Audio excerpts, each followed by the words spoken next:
할렐루야. 우선 축복의 인사하겠습니다. 하나님 은혜가 함께 하시기 바랍니다. 반갑습니다.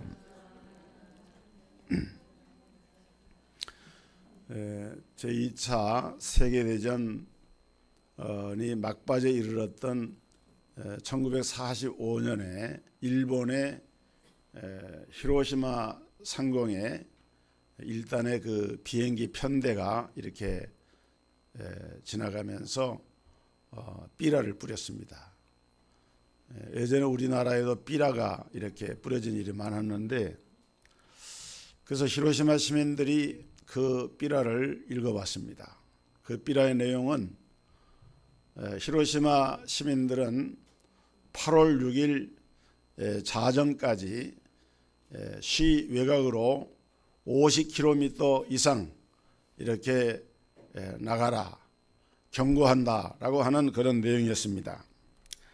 시민들은 영문을 모른 채 그 삐라의 내용을 읽어보면서 저마다 이렇게 말했습니다. 아니, 이게 무슨 일인가? 정말 무슨 일이 있을 것인가? 어떤 사람은 괜찮겠지 이러면서, 그런데 그중에 어떤 사람들은 그 삐라의 경고를 마음에 무겁게 받아들이고 신속하게 가산을 정리해가지고 시 외곽으로 50km 바깥으로 이렇게 이제 그 시를 떠나서 있었습니다. 그리고 이제 정말 1945년 이 8월 6일 아침에 이 서쪽 상공에서 이 비행기 편대가 이렇게 날아오더니 뭔가 이런 그 묵직한 이런 물체를 땅으로 투하를 했습니다. 원자폭탄이 투하가 된 거예요. 그래서 그 히로시마 시민들 무려 30만 가까운 사람들이 죽거나 원폭의 피해를 입고 세계 전체가 폐허가 되는 그러한 우리 현대사회 또 우리 인류 역사상 최초의 원자탄 피폭이라고 하는 이런 엄청난 재해가 히로시마 시민들에게 나타나게 됐습니다. 만약에 그때 이 비행기에서 살포한 삐라의 경고를 받아들이고 피신을 했던 사람들은, 피신을 했더라면 그 사람들은 생명을 보존을 받은 거예요. 그 사람들이 그 후에 살아서 자기들이 그때 그렇게 살아났던 경험을 사람들에게 말하면서 우리가 그때 그 경고를 무시하지 않고 받아들였기 때문에 우리와 우리 가족이 살아남았다라고 하는 그런 증언을 남기고 있는 겁니다. 그런데 히로시마 상공에 떨어진 삐라의 경고보다도 더 무서운 경고가 있습니다. 그것은 바로 하나님의 경고입니다. 히브리서 9장 23절에 보면은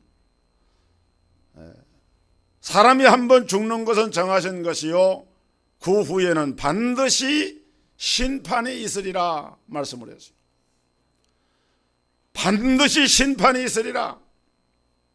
마가복음 9장 29절에는 사람마다 불로서 소금치듯 함을 받으리라 경고를 하셨고, 고린도후서 5장 10절에는 이는 우리가 다 반드시 그리스도의 심판대 앞에 나타나게 되어 각각 선악간에 그 몸으로 행한 것을 따라 받으려 함이라. 성경에는 분명하게 하나님의 심판이 있다, 선악간에 하나님이 심판하신다 하는 사실을 경고하고 있는 말씀을 주고 있습니다.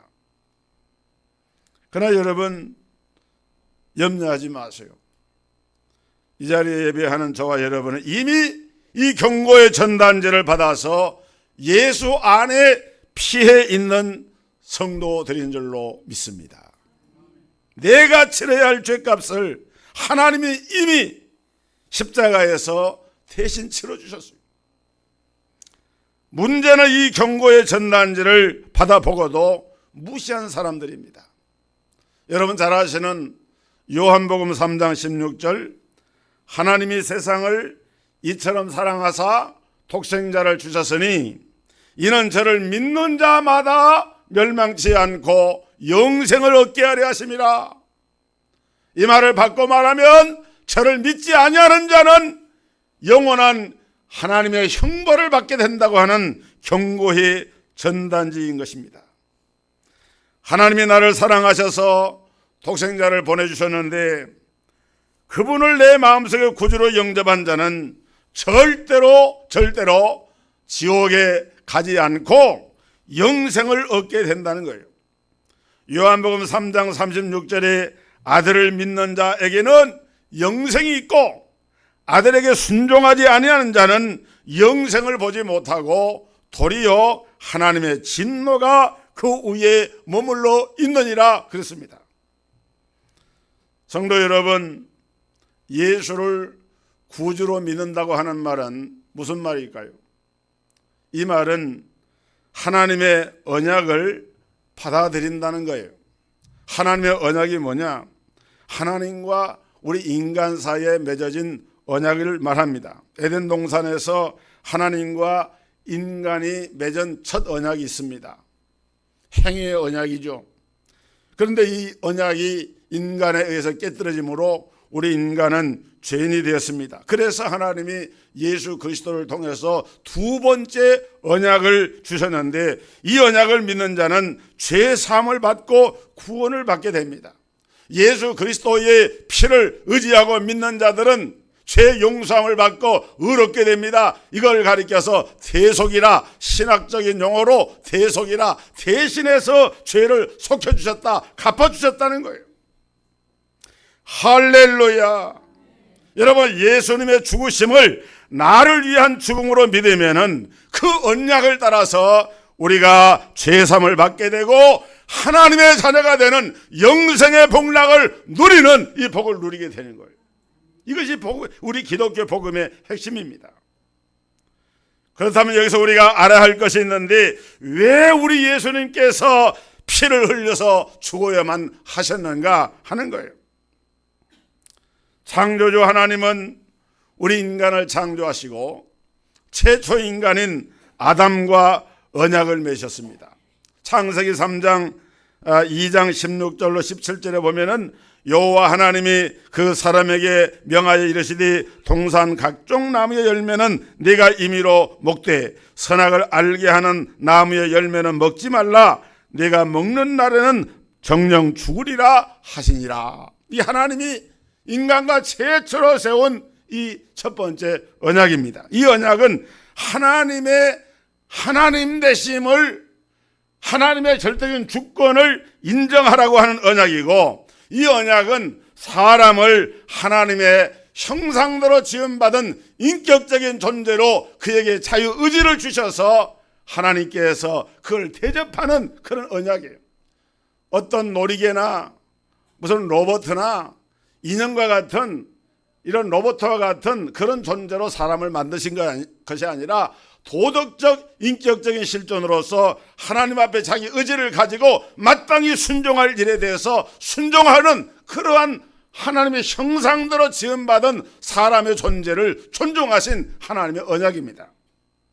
그런데 인류의 시조인 아담이 이 언약을 받은 후에 그 아내인 하와에게 제대로 가르쳐주질 못했던 것 같아요. 뱀이 이 언약에 취약한 하와를 유혹합니다. 뱀은 하나님의 지은 짐승 중에 가장 강교한 그런 짐승이었는데 이 뱀의 배후에는 이 사단이라고 하는 존재가 있어서 사단이 뱀을 통해서 아담을, 하와를 유혹을 합니다. 하나님이 참으로 너희에게 동산 모든 나무의 실과를 먹지 말라 하시더냐. 하나님은 그렇게 말씀한 적이 없어요. 동산 모든 나무의 실과를 너희가 임의로 먹으라 그랬습니다. 그러나 다만 동산 중앙에 있는 나무의 실과는 먹지 말라 한 거예요. 그런데 이 사단 마귀는 뱀의 입을 통해서 나타나 가지고 마치 하나님이 동산에 있는 모든 것을 먹지 못하는 그러한 이제 금령을 내린 것처럼 하나님의 말씀을 왜곡을 해가지고 이렇게 이제 하와에게 나와서 이와 같이 유혹을 했습니다. 하와는 언약에 취하겠습니다. 하나님의 언약에 확신이 없었어요. 그 대답을 우리가 창세기 3장 2절에 이하의 말씀에 볼 수가 있는데, 여자가 뱀에게 말하되 동산나무의 실과를 우리가 먹을 수가 있으나 동산 중앙에 있는 나무의 열매는 하나님의 말씀에 너희가 먹지도 말고 만지도 말라, 너희가 죽을까 하노라 하시니라 그랬어요. 우리가 성경을요 읽을 때, 하나님 말씀을 들을 때 대충 읽거나 대충 들으면 안 되는 이유가 여기 있습니다. 성경에 보면 하나님이 실과를 먹지 말라 그랬지 만지지도 말라 그런 말씀은 없어요. 만질 수 있습니다. 그러나 하나님이 금한 것은 먹지 말라는 거예요. 그 다음에 먹으면은 죽을까 하노라가 아니고 너희가 정령 어떻게 하리라? 죽으리라 그래서 죽으리라. 먹으면은 죽을 수도 있고 죽지 않을 수도 있는 것이 아니라 먹으면 정령 죽으리라. 그런데 하와는 그때, 그러니까 이 하와가 하나님의 언약을 제대로 숙지를 못하고 있거나 의도적으로 그 말씀을 이와 같이 변경을 시켰다고 볼 수밖에 없는 거예요. 그러자 뱀은 곧바로 거짓말을 대답합니다. 창세기 3장 4절 5절에 뱀이 여자에게 이르되 너희가 결코 죽지 아니하리라. 하나님은 반드시 죽는다 그랬는데 뱀은 너희가 결코 죽지 아니하리라. 너희가 그것을 먹는 날에는 너희의 눈이 밝아져서 하나님과 같이 되어서 선악을 알 줄을 하나님이 아심이니라. 야, 이게 참 기가 막힌 얘기입니다. 너희 눈이 밝아진대. 하나님처럼 된다는 거예요. 이게 사기고 이게 거짓말. 요한복음 8장 44절에 마귀는 처음부터 살인한 자요 거짓말장이라고 그랬습니다. 마귀는 거짓말하기를 즐겨하고 거짓말하는 것이 마귀의 속성이에요. 하나님은 진실하십니다. 하나님은 아멘이십니다. 하나님의 말씀에 그 언약들은 변함이 없습니다. 그러나 마귀의 말은 사람을 속여서 넘어지게 하고 하나님과 이간하고 분리시키는 일을 하기 때문에, 그래서 그 하나님의 말씀을 왜곡을 시켜가지고 하와에게 유혹을 합니다. 결국 하와는 그 유혹에 넘어가서 선악과를 따먹었어요. 따먹고 자기 남편 아담에게 가져왔더니 아담도 그 경계망이 흐려져 가지고 그 하와가 자기 아내가 건너주는 그 선악과를 같이 먹고 범죄함으로 창조주 하나님과 피조물 우리 인간 사이에 맺었던 첫 언약이 깨어져 버렸고, 그 결과로 우리 인간에게는 죽음이 찾아오게 됩니다. 이 죽음이라고 하는 말은 헬라말로 다나토스라고 하는 말인데, 이 다나토스라고 하는 말은 분리시킨다. 그러니까 사람이 죽는다고 하는 것은 분리가 되는 거예요. 육체적인 죽음은 영혼과 육체가 분리되는 겁니다. 그리고 영적인 죽음이 있는데, 영적인 죽음은 하나님과 우리 인간 사이의 조화와 협력과 일치의 관계가 깨어져서 하나님께 등을 돌리는, 영적으로 이게 죽은 거예요. 그러니까 에덴 동산에서 아담과 하와가 선악과를 먹은 다음에 그들은 하나님의 낯이 두려워서 숨어가지고 하나님이 아담아 네가 어디에 있느냐, 하나님이 아담을 찾으실 때 내가 하나님이 금하신 선악과를 먹음으로 부끄러워하여 숨었나이다. 하나님 앞에 얼굴을 드러내지 못한 거예요. 그것이 바로 영적으로 죽은 그 인생의 그 실상의 그 한 그림입니다. 여러분, 구약에서는 우리 인간이 이렇게 죄를 범했을 때에 하나님은 그럼에도 불구하고 우리 인간을 포기하실 수 없어요. 절대로 우리 하나님은 우리 인간을 포기하지 아니하십니다. 그래서 하나님이 범죄한 우리 인생을 구원하시려고 하나님께서는 구약시대에 제사 제도를 세워가지고 그 제사를 통해서 소나 양이나 염소나 이런 제물을 하나님께 드려서 피를 흘려 죽임으로써 그 죄를 용서받는 길을 마련해 주신 거예요. 그런데 이러한 짐승의 피로 나타나는 이와 같은 이 대속의 제사는 그때그때 드려지는 것이지만은 끊임없이 반복해서 드려져야 됩니다. 그래서 우리 하나님께서는 이제는 독생자 하나님의 아들인 예수 그리스도를 통해서 그리스도의 피 흘리심으로 죄의 문제를 해결해 주셨습니다. 그래서 세례 요한이 예수님이 지나가시는 모습을 보고 보라, 세상 죄를 지고 가는 하나님의 어린 양이로다. 구약의 많은 제사 제물로 드려졌던 그 어린 양이 바로 예수 그리스도다, 이게 증거를 했어요. 그렇기 때문에 여러분, 우리 주 예수님의 대속으로 그 예수 그리스도를 믿는 자들은 그 믿음으로 말미암아 그 죄가 용서를 받는 거예요. 로마서 6장 3절에 무릇 그리스도 예수와 합하여 세례를 받은 우리는 그의 죽으심과 합하여 세례를 받은 줄을 알지 못하느냐. 그러므로 우리가 그의 죽으심과 합하여 세례를 받음으로 그와 함께 장사되었나니 이는 아버지의 영광으로 말미암아 그리스도를 죽은 자 가운데서 살리심과 같이 우리로 또한 새 생명 가운데서 행하게 하려 하심이라. 할렐루야, 할렐루야. 여러분, 우리가 세례 받았잖아요.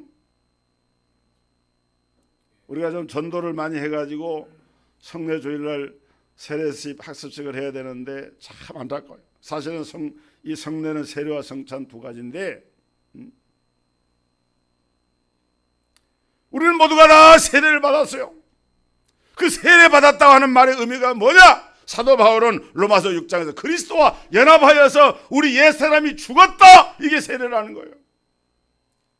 과거에 육에 섞였던 우리 옛사람, 세상을 쫓아서 정욕을 쫓아 살던 우리 옛사람이 그리스도와 함께 그리스도 예수를 믿는 믿음을 고백함과 동시에 나라고 하는 존재가 십자가에 함께 장사되어서 죽은 바가 되었다. 그리고 그리스도께서 무덤에서 사흘 만에 다시 살아나서 부활의 첫 열매가 되셨는데, 그리스도 예수를 믿는 우리 성도들도 부활의 새 생명으로 다시 태어나서 그리스도 안에서 새로운 피조물이 되었다, 영적 새 생명을 얻은 존재가 되었다라고 선언하는 것이 바로 성경의 이 하나님의 말씀, 이 복음입니다.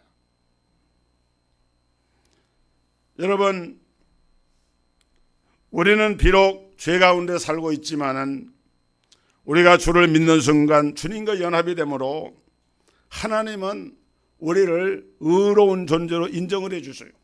신앙 의인. 여기서 의인의 인은 사람 인자 의인이 아니고 인정할 인자인입니다. 신앙으로 말미암아, 믿음으로 말미암아 의인이 아닌데도, 죄인인데도 불구하고 의롭다고 인정을 받은 그런 존재가 바로 저와 여러분들이에요. 할렐루야. 여러분, 감사하기를 주의 이름으로 축원합니다. 주님을 경배하고 찬양하기를 주의 이름으로 축복합니다. 하나님의 은혜가 얼마나 귀하고 감사한지 몰라요. 두 번째로, 왜 그러면 꼭 예수님이 그 피를 흘리셔야만 했는가 하는 거예요. 여러분, 왜 다른 사람은 안 되고 예수님이 꼭 피를 흘려야 됩니까? 성인들이 많잖아요. 공자도 성인이고 석가모니도 성인이고, 또 인류 역사에 보면은 예수님과 유사한 방불한 그런 훌륭한 그런 성인들이 많이 있지 않습니까? 그런데 왜 꼭 예수님만이 피를 흘리셔야만 하는가? 그래야만 대속이 되는가? 여러분, 누군가가 사람이 죽었다 그러면은 그 사람은 자기 죄 때문에 죽은 거예요. 그런데 예수님은 자기 죄 때문에 죽은 게 아닙니다. 예수님은 성경에 의하면 하나님의 아들로서 무죄하신 인성을 가지신 동정녀의 몸을 통해서 탄생하신, 출생한 것부터가 달라요. 모든 사람들은 부정모혈로 부모의 살과 피를 받아서 태어나기 때문에 원죄의 유전 아래에 있어요. 석가모니도 원죄가 있고 공자도 원죄가 있고 세상의 어떤 성인도 다 원죄가 있기 때문에 사람들은 다 죄인인 거예요. 그래서 성경에 선포를 합니다. 모든 사람이 죄를 범하였음에 하나님의 영광에 이르지 못했다. 아무도 죄인이 아닌 사람이 없는 거예요. 그런데 예수님은 동정녀, 처녀의 몸을 통해서 성령으로 잉태되심으로 부정모혈을 통해서 출생한 우리 자연인의 이런 인간의 출생과는 근본적으로 다른 존재로 이 땅에 오셨습니다. 그는 우리 인간의 모든 것을 가지셨지만은 죄가 없으신 무죄하신 인성을 가지셨어요. 그래서 죄를 속함을 받으려고 하면은 무죄한 제물이 필요한데 그 무죄한 제물로 유일한 분이 예수 그리스도입니다. 그렇기 때문에 사도행전 4장 12절에 보면은 우리에게 구원 얻을 만한 다른 이름을 예수 이름 외에는 우리에게 주신 일이 없다. 믿으시기를 주의 이름으로 축원합니다. 아무나 믿는다고 되는 게 아니에요. 죄 없으신 예수님의 그 구속의 은총을 깨달고 그 주님을 믿어야지 거기에 제3의 은혜가 임하는 것이지 피 흘림이 없으면 사함이 없습니다. 내 죄를 대신해 죽으신 그리스도의 피가 있어야만 우리의 죄가 사함을 받는 거예요. 그렇기 때문에 대속의 능력이 있느냐 없느냐 하는 것은 대단히 중요한 것입니다. 여러분, 죄인이 죄인을 대속할 수가 없습니다. 그래서 죄 없으신 예수님이 죄인인 우리의 죄값을 대신 지시고 십자가에 죽으신 거예요. 그래서 오늘 우리가 이 봉독한 본문 말씀에 보면 19절에 예수의 피를 힘입어 성소에 들어갈 자격을 얻게 되었다.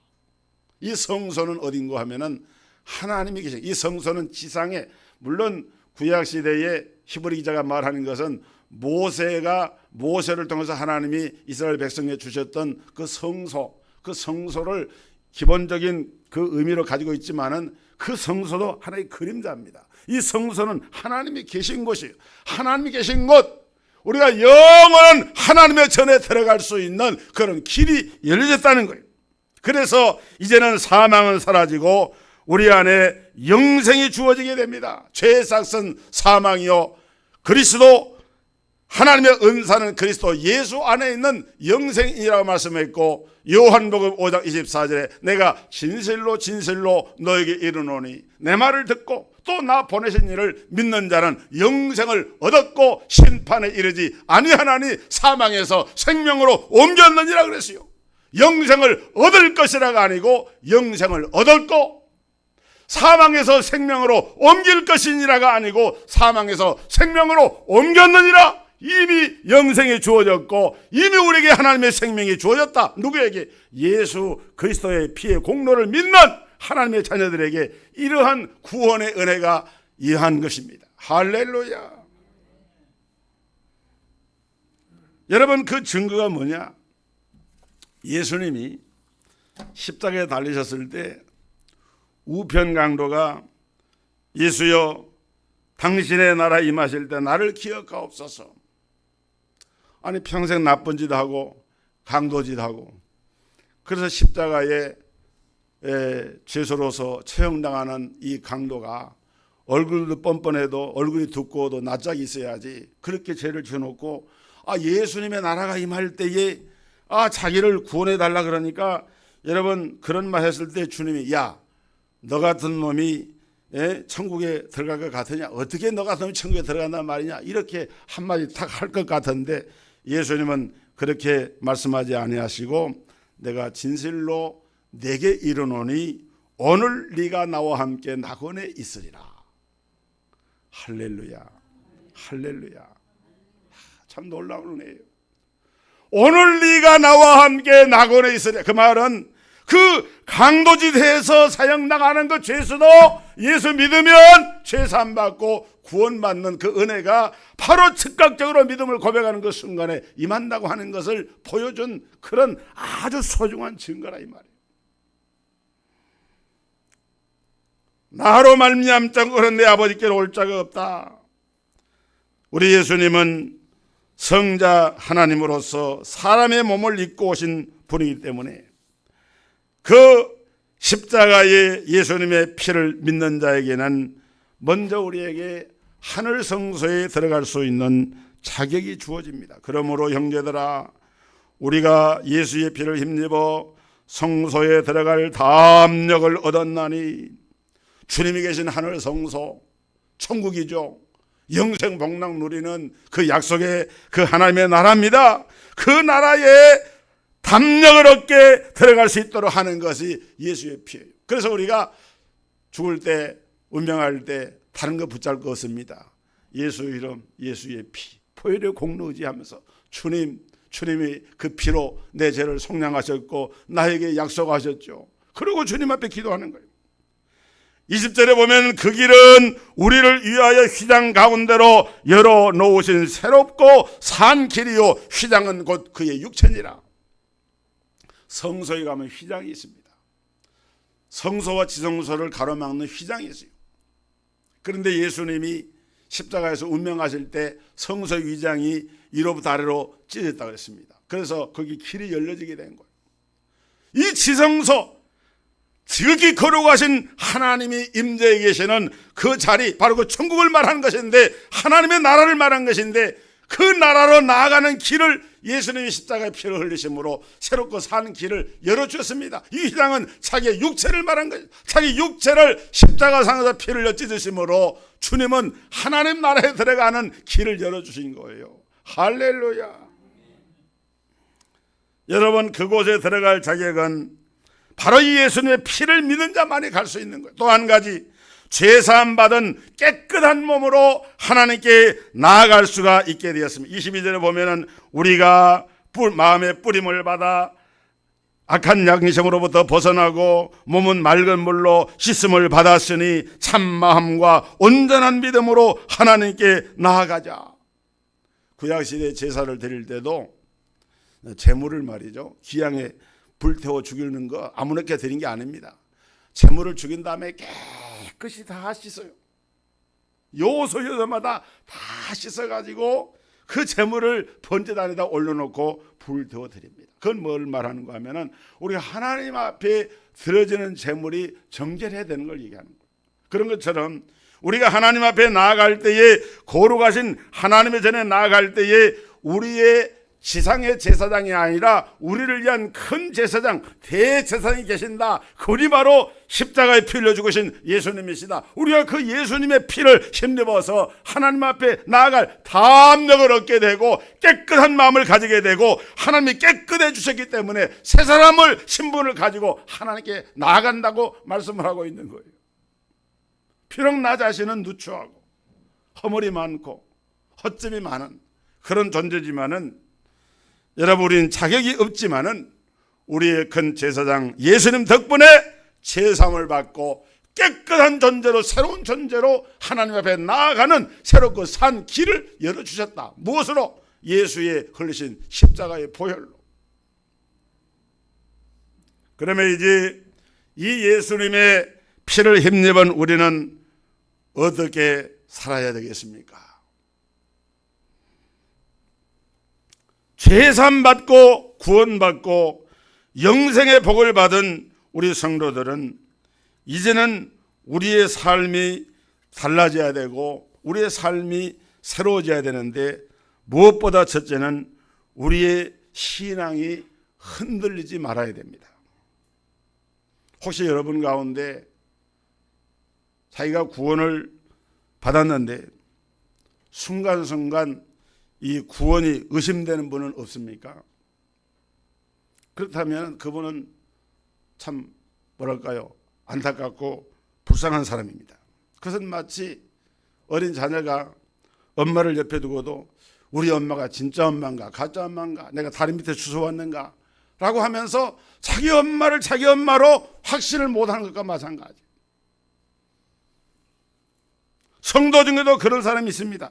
남들은 예수 믿으면서 기도 응답도 잘 받고 하는 일도 형통하고 복도 잘 받는데 왜 나는 예수를 믿어도 기도 응답도 속히 오지 않고 한 일도 어렵고 나는 남만 같지 못하다, 이런 생각을 하면서 아마 나는 하나님의 자녀가 아닌가 봐, 구원받지 못했는가 봐, 이렇게 생각을 하는 그런 성도가 있다고 하면은, 여러분, 그런 여러분들의 마음을 오늘 예배를 마치고 이 전을 나가기 전에 다 버리고 하나님 앞에서 여러분의 믿음이 견고하게 세워지기를 주의 이름으로 축복합니다. 축복합니다. 그래야 되는 거예요. 절대로 우리 하나님은 하나님의 택하신 자들을 버리지 않아요. 그래서 23절에 보면 또 약속하신 이는 믿으시니 우리가 믿는 도리의 소망을 움직이지 말고 굳게 잡고. 이 말은 무슨 말이냐면 우리가 믿는 도리가 뭡니까? 우리 신앙 고백을 말하는 거예요. 우리 사도신경 우리 예배들 고백했죠. 성부 성자 성령 하나님과 교회와 종말과 성도의 그 영화로운 삶에 대한 것을 고백한 것이 사도신경 신앙 고백인데, 신앙 고백하면서 맨 끝에 뭐라 합니까? 내가 믿사오며. 그 믿는 믿음의 도리를 굳게 잡아라. 그 말은 신앙이 흔들리지 말라 이 말이에요. 의심하거나 불안해하거나 염려하지 말고 약속하신 하나님 주신 신실한 약속, 이 신앙 고백을 붙잡고 흔들림이 없이 나아가기를 주의 이름으로 축복합니다. 그 다음에 또 한 가지는, 여러분 신앙생활 할 때 이제부터는 이기적이 아니라 좀 더 이타적인 삶을 살아야 합니다. 예수의 피를 힘입어서 구원받은 성도들은 삶의 방향 전환이 이루어져야 되는데, 전에는 자기중심적이었어요. 자기를 위해 살았어요. 그러나 하나님의 은혜를 받고 구원받은 성도들은 뭔가 이제는 다른 사람을, 주님처럼 남을 돌아볼 수 있는 이타적인 삶을 살라는 거예요. 그래서 24절에 보면은 서로 돌아보아 사랑과 선행을 격려하며 그랬어요. 우리가 선행을 하고 착하게 사는 것은 구원받기 위해서가 아닙니다. 이미 하나님의 구원은 우리에게 주어졌어요. 이미 우리는 구원받은 하나님의 자녀들입니다. 그렇기 때문에 우리 성도도 이제는 혼자가 아니고 하나님을 아버지라 부르는 한 가족이 됐는데, 그렇기 때문에 서로 돌아봐 사랑과 선행을 격려하면서 살아야, 주님의 사랑에 빚진 자로서 어떻게 하면 이 땅에 살면서 다른 사람에게 은혜를 끼치고 다른 사람을 도와주고 다른 사람을 세워주고 다른 사람을 기쁘게 해주고 아멘할 때까지 다른 사람에게 힘을 더해주는, 여러분 그런 믿음을 따라 사는 것이, 그것이 구원받은 성도의 삶이에요. 좀 더 마음이 너그러워져, 가족들에게도 좀 더 마음을 열고, 그래야지 예수 믿을 때나 믿지 않을 때나 바뀌어진 것도 하나도 없고 뭔가 좀 사람이 성숙해지는 그런 모습을 보여야 되는 것이지, 그렇지 않습니까? 그래야 그 예수 믿는 사람인 거예요. 그 다음에 세 번째 강조하고 있는 것은 열심히 모여서 예배를 드리라는 거예요. 25절에 모이기를 피하는 어떤 사람들 습관과 같이 하지 말고 오직 권하여 그날이 가까움을 바라볼수록 더 그리하라. 여러분 말세가 되면은 특징이 뭐냐 그러면은 모이기를 피한다는 거예요. 왜? 성경에 보면은 열심히 모이라 그랬는데 마귀 사탄은 모이면은 그 힘이 결집이 돼 가지고 사람이 한 사람이면 평역견이와 두 사람이면 능히 당하나니 삼겹줄은 쉽게 끊어지지 않는다. 전도서에 보면 그랬잖아요. 이 성도들도 모일 때 힘이 생기는 거예요. 서로 모일 때 서로 격려하고 힘을 내면서 거기에 플러스 에너지가 발생되는 건데, 그런 것을 가장 싫어하는 존재가 마귀거든요. 그러니까 마귀는 할 수만 있는 대로 안 돼, 안 돼 분리시켜요. 자꾸 성도의 마음을 혼자서 외롭게, 그렇게 하지 말고 모이기를 힘쓰는데, 모였을 때 가장 중요한 것이 뭐냐? 예배입니다. 예배입니다. 예배. 마지막 때가 되면 모이기를 피하려는 이런 악한 사람들이 나타나게 됩니다. 그래서 여러분 세상은 살아갈수록 어떻게 됩니까? 바쁘고 번거롭고 사람들이 개인주의화가 되고 이러다 보니까 모이는 것에 대해서 자꾸 줄어들어요. 우리 한국교회도 큰일입니다. 주일날 오전 예배, 주일날 저녁 예배, 예전에 오후 예배가 어디 있습니까? 주일날 저녁 예배, 수요 예배, 금요 심야 기도해, 새벽 기도해. 그런 거 말고도 절기 때 특별 기도해. 기도에 자꾸 우리가 모여서 힘을 내고 기도해야 되는데 갈수록 가서 끊어져요. 큰일입니다. 여러분, 우리 동서교회 성도들의 심령 속에 예배가 회복되기를 진심으로 주의 이름으로 축복합니다. 예배 회복이 이루어져야 돼요. 모이기를 피하려 하는 어떤 사람들의 습관과 같이 하지 말고 그날이 가까움을 바라볼수록 더 그리하라. 예수의 피를 힘입어서 구원을 받은 성도라면 더욱더 열심히 모이기를, 예배는 여러분 취사 선택이 아니에요. 우리가 해도 되고 안 해도 되는 것이 아니라 하나님의 명령입니다. 하나님이 이 백성은 내가 나를 위하여 지었나니 나의 찬송을 부르게 하려 함이라. 하나님을 예배케 하려고, 하나님의 희생의 제사를 드리게 하시려고 저 바로에 가서, 저 광야에 가서 우리가 하나님을 제사하기, 예배하기 위해서 우리를 보내달라고. 그것이 성경의 교훈이에요. 예수의 피로 제사함 받고 구원받은 사랑하는 성도 여러분, 오늘 성찬 주일입니다. 성찬의 떡과 잔을 받을 때 이 성찬의 주님의 살과 피를 기념하는 성찬의 의미를, 이 예수의 피를 힘입어 성소에 들어갈 담력을 얻었다고 고백한 히브리 기자의 말씀을 마음에 담고 이러한 은혜가 여러분 모두에게 임하기를 주의 이름으로 축원합니다. 거룩하신 아버지, 우리 하나님의 귀한 사랑과 크신 은혜를 감사드립니다. 오늘 성례주일을 맞이해서 예수의 피를 힘입어 성소에 들어갈 담력을 얻었다고 고백한 히브리 기자의 말씀을 우리가 묵상하고 또 마음에 담아싸오니 이 땅에 살아가는 동안에 이 놀라운 보혈의 능력을 힘입고 구원의 확신을 가지고 성령의 충만함을 받아 남은 생애를 살아갈 때에 우리 주님의 걸어가신 십자가의 삶, 이타적인 삶, 사람의 생명을 구원하며 전도하는 삶으로, 그리고 주를 예배하는 삶으로, 모이기를 힘쓰는 삶으로 하나님 앞에 드려지는 우리 동석의 모든 성도들이 되게 하여 주옵소서. 예수 그리스도 이름으로 기도하옵나이다. 아멘.